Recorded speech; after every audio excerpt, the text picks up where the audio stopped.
Studies. Do you remember the administration spent $70,000 running a television ad campaign in Pakistan featuring Hillary Clinton, featuring Obama, apologizing for the video.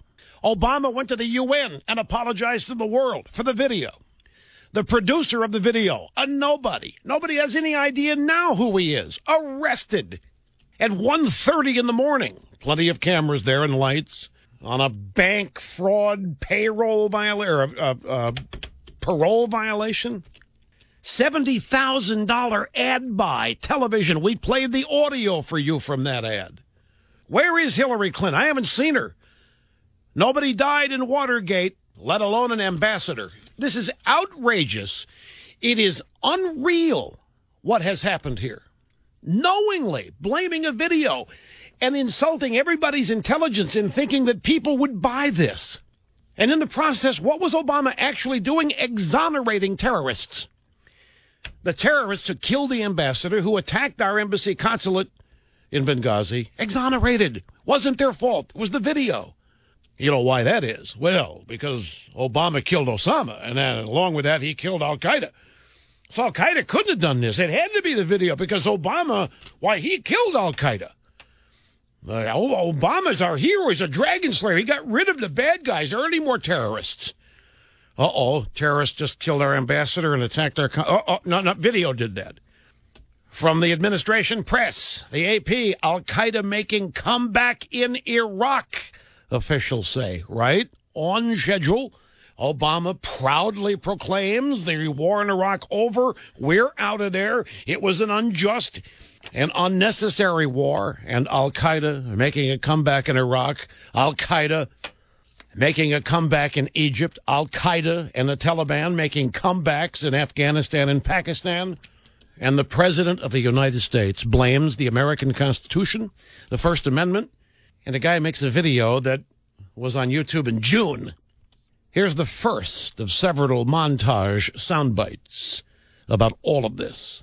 I don't care how offensive this video was, and it was terribly offensive, and we should shun it. This video is disgusting and reprehensible. It appears to have a deeply cynical purpose to denigrate a great religion and to provoke rage. Let's be clear. These protests were in reaction to a video that had spread to the region. You had a video that was released by somebody who lives here, sort of a shadowy character, who is an extremely offensive video. The unrest we've seen has been in reaction to a video. It was a crude and disgusting video, sparked outrage throughout the Muslim world.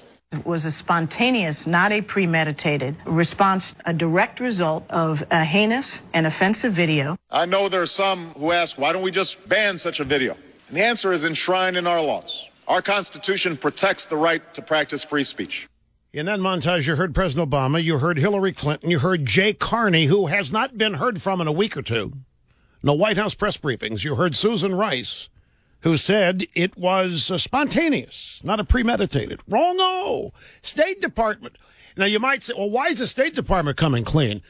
They're showing up under oath today in front of a congressional committee. They will be under oath. They are decidedly not going to commit perjury for Barack Obama. I guess they couldn't find Bill Clinton. I couldn't find Bill Clinton because he's out in the campaign trail telling everybody that will listen that the real Mitt Romney was not the guy at the debate. The real Mitt Romney is the guy we're putting in the ads. I don't know who that guy was. I mean, I was a poser as a great impersonator, but that wasn't the real Mitt Romney. The real Mitt Romney is the one you've seen in our ads. So they couldn't find anybody to lie under oath. Clinton's on the campaign trail. State Department says, we're not doing it. The video had nothing to do with it. There was no protest. It was premeditated by Al-Qaeda. Let's go back. Barack Obama, September 25th, United Nations General Assembly. That is what we saw play out in the last 2 weeks. It was a crude and disgusting video, sparked outrage throughout the Muslim world. Now, I have made it clear that the United States government had nothing to do with this video. And I believe its message must be rejected by all who respect our common humanity. It is an insult not only to Muslims, but to America as well. They have to be laughing themselves silly at us. They have to be laughing themselves silly at Barack Obama. If they're not laughing at Obama and instead applauding Obama, then we got a bigger problem than anybody thinks. So we hope that the terrorists around the world are laughing at the guy, not applauding him.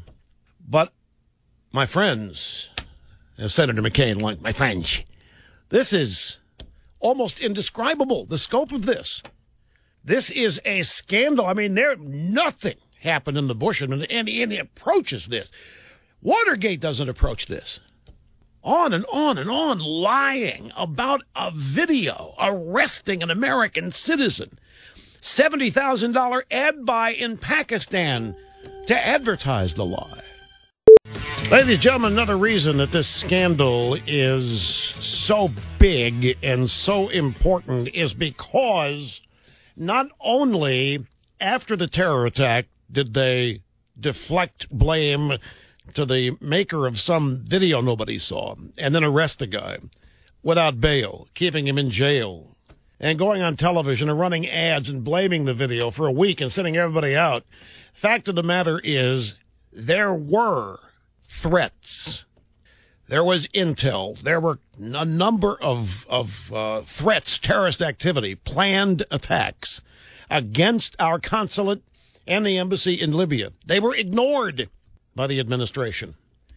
Ambassador Stevens, now deceased, begged for help. We know this now. We know that he knew or thought, because of intel, that an attack was imminent. He wanted a barbed wire fence. It was refused. There was no acknowledgement that the threat was real. There was no effort made to protect the ambassador, no effort whatsoever made to prepare for an attack. All that happened was, on the day of the attack, our embassy in Cairo issues an apology before anything happens. An apology for this video, hoping that the apology for the video, which nobody had seen, and frankly, few knew what the embassy was even talking about. I didn't know that this video existed when they apologized for it. I'd never heard of it.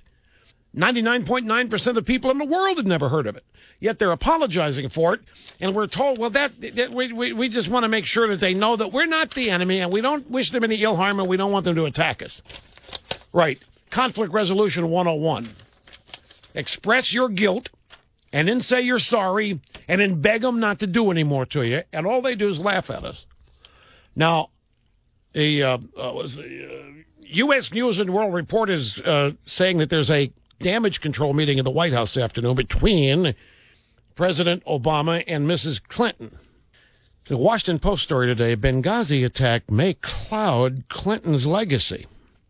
A fatal attack on a U.S. diplomatic compound in Libya last month had become a test of Hillary Clinton's leadership and a threat to her much-admired legacy as America's top diplomat. What much-admired legacy?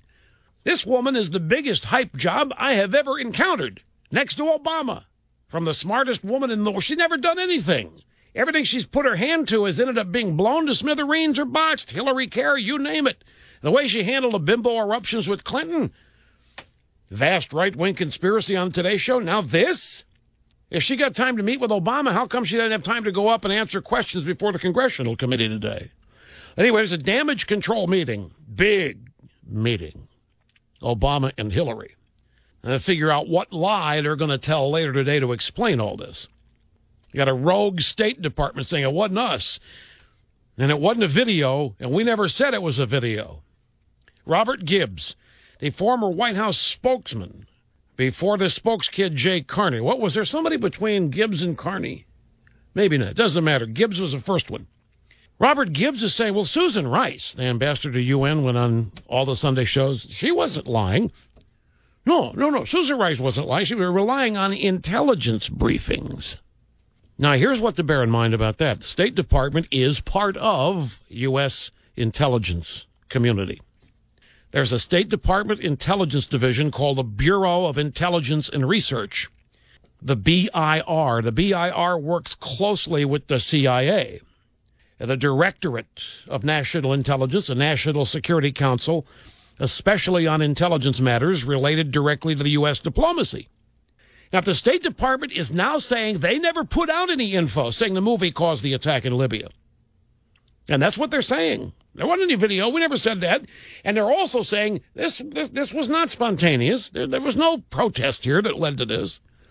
State's part of the intelligence community that puts out intelligence briefings. How are we supposed to believe that Susan Rice was relying on intelligence briefings? There wasn't any intel that made this absurd movie claim. That's what the State Department's saying. The State Department is part of the intelligence community. Robert Gibbs, in an effort to protect Susan Rice, who's married to a producer at ABC this week, by the way, Ian Cameron. I tell you, that town's incestuous. So they're out there saying that State Department, which is part of the intel community, never said there was a video. They never had intel saying there was a video. So how are we supposed to believe that Susan Rice was relying on intelligence briefings? Gibbs, it's just another lie on top of another lie. These people are amateurs at cover-ups. You know why? Because they've never had to cover up anything. They've had the media willing to do it for them. But the media, it's interesting. The media is turning on this bunch in a couple places. The media is fit to be tied over the regime's use of the Big Bird ad. They're embarrassed. And from their standpoint, you kind of have to understand it. You can see why. They've gone out of their way to call Romney a felon. He doesn't care when some guy's wife dies of cancer, that he's not particularly fond of people that have less money than he has. You know, all this stuff. They've done it. They've carried the water every which way. And Obama's not stepping up.